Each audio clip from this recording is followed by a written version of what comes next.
সামনেই ভোট রয়েছে, আম জনতা জনমত জানতে এবার চলতি হাওয়া।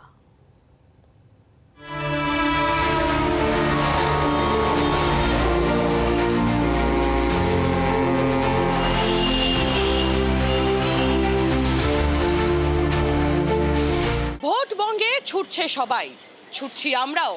আর চলতি হাওয়ায় হাওয়া কোন দিকে বইছে জানতে আজ আমরা চলে এসেছি বিধাননগর স্টেশন, মেন লাইন। আর সেই মেন লাইনে হাজার হাজার দিদিরা, হাজার হাজার মহিলারা রোজ যাতায়াত করেন। কি বলছেন তারা জানতে এই লেডিস কম্পার্টমেন্টে উঠে পড়ব আমরা। আমি আহেলি রয়েছি আপনাদের সঙ্গে, চলুন দেখে নিই চলতি হাওয়া কোন দিকে বইছে মেন লাইনে।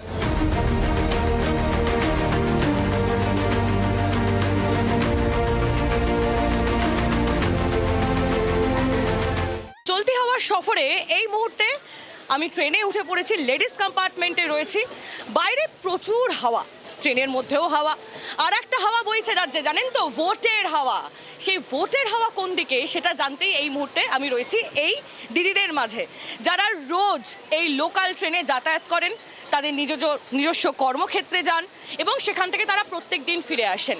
এরা প্রত্যেকেই ভোটার, এমন অনেকেই রয়েছেন যারা নতুন ভোটারও রয়েছেন। কিছু প্রত্যাশা, কি চান তারা, কি বুঝছেন তারা, সবটাই জেনে নেবো। আমি শুরুতেই তোমার কাছেই আসবো। নতুন ভোটার, কি চাও, কি মনে হচ্ছে এবারে? তো সেফটিটা চাই আগে, কারণ রাত্রিবেলা ফিরি তো একটা মাথায় টেনশন থাকে ফেরার সময়, তো সেটাই বলবো। কি করতে পারলো? রাজ্যিকরের ব্যাপারে কিছু হলো? পেলাম আমরা নারী হিসাবে কোনো সম্মানটা পেলাম তো না। তো টাকাটাই তো অ্যাকচুয়ালি মেন নয়, মেয়েদের উপর এই যে এত প্রবলেম হচ্ছে, মেয়েরা এত কিছু ফেস করছে, সেটা তো আগে আমার মনে হয় দেখা উচিত। রাস্তাঘাটে যখন বেরো মনে হয় সেফ ফিল করছো? না, কেন? একদমই না। যেই সব এখন হচ্ছে বাইরে, সেটার জন্য মানে অন্তত সন্ধ্যার পর বাড়ি থেকে বেরোতেই পারি না। আমি একটু দিদির কাছে যাই। এই যে তোমার মনে হয় না যে আরও বেশ কিছু ট্রান্সপোর্ট ব্যবস্থা আমাদের থাকা উচিত ছিল, তাহলে এই কষ্টটা আমাদের হতো না? হ্যাঁ, সেটা তো অবশ্যই। আমাদের ধরুন অনেক দূরের বাড়ি, কলকাতায় আসতে গেলে আমাদের ট্রেন ছাড়া আর কোনো মাধ্যম নেই, এখনও পর্যন্ত হয়নি। তারপরে ধরুন প্রায় 1-1.5 ঘন্টা অন্তর অন্তর ট্রেনের যে ব্যবস্থাটা, একটা মিস করলেই পুরো আবার 1.5 ঘন্টার একটা গ্যাপ, মানে অনেকটাই গ্যাপ হয়ে যায়। এই যোগাযোগ ব্যবস্থাটার যদি আরেকটু সচল হয় তাহলে আমাদের পক্ষে কাজের জায়গায় বলুন, যেখানেই বলুন, যাতায়াতের সুবিধা হয়। সেটা যে সরকারই করুক, আমরা তাকেই সাপোর্ট করব। আমার মনে হয় পরিবর্তন হওয়াটা দরকার আছে। বামফ্রন্টকেও দেখলাম, তারপরে এরা আসলো, এদেরকেও দেখছি। সেই জায়গায় দাঁড়িয়ে বলছি আর একজনকেও সুযোগ দিই আমরা সবাই, দেখা যাক কি হয়। যেরম আছে সেরমই থাকবে দিদি, কিছুই হবে না, দেখা যাক। অবশ্যই পাল্টানো দরকার, অবশ্যই দরকার, কেননা যেভাবে মানুষের হচ্ছে জিনিসের দাম বাড়ছে, সেটা একটু পাল্টানো অবশ্যই দরকার। কী করে, এটা রাজনীতির ব্যাপার, কী করে বলবো এখন? অবশ্যই দিই। এবার কে কাকে দিয়ে ভোট হচ্ছে ব্যক্তিগত ব্যাপার, কাকে দিয়ে সেটা তো কেউ বলে না। মানে কোন দিকে হাওয়া চলছে, মানুষ এক দলের সাথে মিশছে আর এক দলকে ভোট দিচ্ছে। আমি যুবসাথীটা পেয়েছি এই রিসেন্টলি, তো এটা ভালো। মানে যারা স্টুডেন্ট তাদের অ্যাটলিস্ট পড়তে পড়তে হাত খরচাটা হয়ে যায়, তো এই জিনিসটা আমি সাপোর্ট করি। दिया जा रहा है अभी फिर से 1500 रुपया मुंह बंद करने के लिए। नौकरी की जगह पे 1500 रुपया दे रहा, और क्या चाहिए? 1500 से तो पूरा लाइफ चल जाएगा, क्या है? যুবসাথী, লক্ষ্মীর ভান্ডার, এগুলোই তো দিচ্ছে। ওই মাসে 1500 টাকা নিয়েই খুশি থাকতে হবে, বুঝেছো তো? তার বেশি আর কোনো কাজ নেই। কন্যাশ্রীটা পেয়েছি তো, হ্যাঁ সুযোগ সুবিধা তো পাচ্ছি। সেটা সুবিধা হয়েছে? হ্যাঁ, সুবিধা তো হয়েছে আপাতত, মানে নিজের খরচটা আপাতত হয়ে গেছিলো সেই হেতে। আমাদের সরকার লক্ষ্মী ভাণ্ডার সব মহিলারা পাচ্ছে, সেহেতু সবার ব্যাংক ব্যালেন্স থাকছে, সবাই স্বাবলম্বী, এটা ভেবেই মানুষ সরকারকে পরিবর্তনের কথা ভাবছে না। আমি চাই এমন একটা সরকার আসুক যে ভীষণভাবে রিক্রুটমেন্ট করাক, যুব সমাজ যাতে অ্যাটলিস্ট নিজের পায়ে দাঁড়াতে পারে। সরকারি চাকরি যেটা বন্ধ হয়ে গেছিলো, সেটা অ্যাটলিস্ট সবাই এটা আশ্বাস রাখতে পারে যে হ্যাঁ, সরকারি চাকরি পশ্চিমবঙ্গেও সম্ভব। ছেলেমেয়েরা চাকরি পেলে একটু ভালো হয়, এটাই। দিচ্ছে কোথায়? স্কুল টিচারই, আমার মেয়ে এমএসসি কমপ্লিট করেছে, টিচারই নেই বলে ও টিচারি লাইনে গেলই না, টিচারে তো হয়ই না এখন আর। রাজ্য সরকার বাসী হিসেবে, মানে আপনি রাজ্যবাসী হিসেবে কি চান এই মুহূর্তে? শিক্ষা জগৎটা উন্নতি হোক, প্রথমত শিক্ষা জগৎটা উন্নতি হোক। মানুষের ঘরে বেকারত্ব এতই বেড়ে গেছে, মানুষের সংসার চালানো, যারা চাকরিজীবী যাদের চাকরি চলে গেছে তাদের সংসার চালাতে প্রচণ্ড পরিমাণে কষ্ট হচ্ছে। বদলাবে না কিছু, বদলাবে না কিছু, না না বদলাবে না কোনো কিছু, বদলাবে না কিছুই, একই থাকবে। ভালো মন্দ বুঝি না, আমাকে ওখানে দেয় সবাই আমি বেশি। ওট মনে হচ্ছে কি বলতে পারবো না, তবে মনে হচ্ছে তৃণমূলই থাকবে, এটাই মনে হচ্ছে।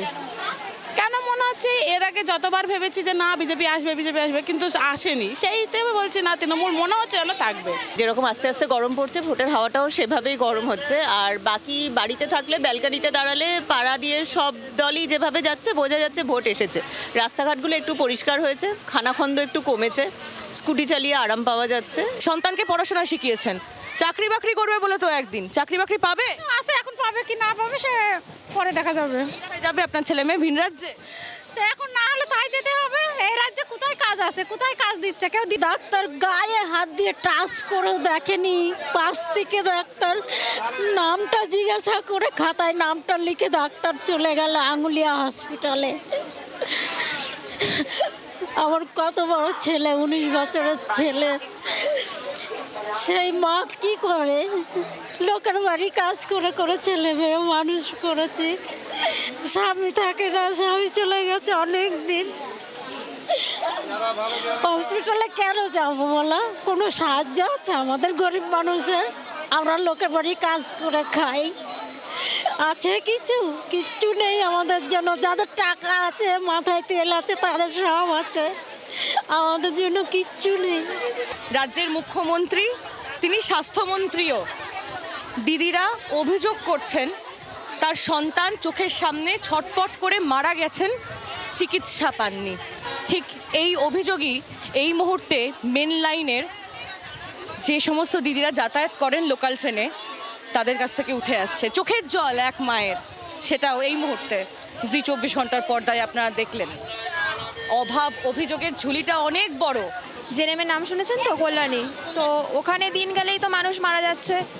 আর মানুষ মারা যাওয়ার থেকে বড় কথা, ওখানে ডক্টররা, আমি নিজে গেছিলাম চেক আপের জন্য, আমার ওখানে ইঞ্জেকশন দেওয়ার নার্সরা ইঞ্জেকশন দিচ্ছে, বাট ওনারা জানেই না যে ইঞ্জেকশনটা কোথায়, কোন জায়গায়, কিভাবে দিতে হয়। ওনারা জাস্ট যাচ্ছে, দিয়ে দিচ্ছে।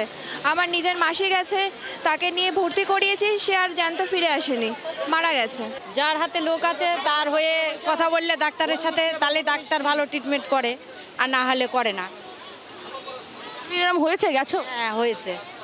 আমি একবার ওই শক্তিনগরে সদরে ভর্তি হয়েছিলাম আমার নাতির নিয়ে, দিয়ে সারা রাতের মধ্যে নাতি এত সুস্থ ছিল, তা তখন আমরা বারবার ডাক্তারকে ডাকতে গেছি, ডাক্তার আসেনি। যখন মারা গেল তখনকে ডাকলাম, তো বলছে আগের থেকে ডাকতে পারো নি, তখন এই কথা বললো। কিন্তু তার আগে অনেকবার আমি ডেকেছি, আসেনি। ওই জন্যই আমি জানি যার হাতে লোক নেই সে হসপিটালে যে কোনো কাজ হবে না। শক্তিনগরে, কৃষ্ণনগরে থাকি তো, এখন বর্তমান ভালো, আগে ছিল খারাপ, এখন পরিষ্কার, ডাক্তার টাক্তার ভালো আছে কৃষ্ণনগরে শক্তিনগর হসপিটালটা। আগে এতটা ছিল না উন্নত, এখন অনেকটাই উন্নত। বেশিরভাগ সবাই এখন এমসের দিকেই যাচ্ছে বেশি, এটা সত্যি যাচ্ছে। এবার ওখানের যেরকম ওই জায়গাটা পরিষ্কার, সব থেকে প্রথম জায়গাটা, মানে হসপিটালে গেলে আমরা পরিষ্কার পরিচ্ছন্নতাটা দেখি আগে, কিন্তু আপনি যদি জেনেমে যান সেখানে ওইটা দেখতে পাবেন না। কলকাতা জগৎটা রাস্তাঘাটে দেখলে মনে হয় সৌন্দর্যটা নেই, চারিদিকে শিক্ষা জগৎটাকে হারিয়ে সমস্ত রাস্তায় পথে পথে সব মানে টিচাররা ঘুরে বেড়াচ্ছে। দেখলে যখন বাস ফাঁসে করে যায় তখন দেখতে একটা অদ্ভুত লাগে দৃশ্যগুলো। ভাবি সন্তানকে মানুষ করছে, আসলেও তো শিক্ষিত করছি না, মানে শেষ জীবনে সেই টাকা পয়সা দিয়ে চপ আর মুড়ির দোকানই না খুলে দিতে হয়, সেটাই ভাবছি, আর কিছুই না। দুঃখ, হতাশা, বিরক্তি, ভালো লাগা, খারাপ লাগা, প্রাপ্তি অপ্রাপ্তি, সবটাই এই বাংলার ভোটাররা জি 24 ঘন্টার সামনে নির্দ্বিধায় বললেন। ভোট আসছে, একদিকে রাজনৈতিক মহলে যেমন উত্তাপ, তাই জনতা জনার্দনের বক্তব্য জি 24 ঘন্টা তুলে ধরতে বদ্ধপরিকর। আর তাই আমাদের এই চলতি হাওয়া যে সফর আজ এখানেই শেষ করতে হচ্ছে। চলতি হাওয়ার আরও এপিসোডের জন্য অবশ্যই নজর রাখুন জি 24 ঘন্টার পর্দায়। ক্যামেরায় ফেলিক্সের সঙ্গে আহেলি, জি 24 ঘন্টা।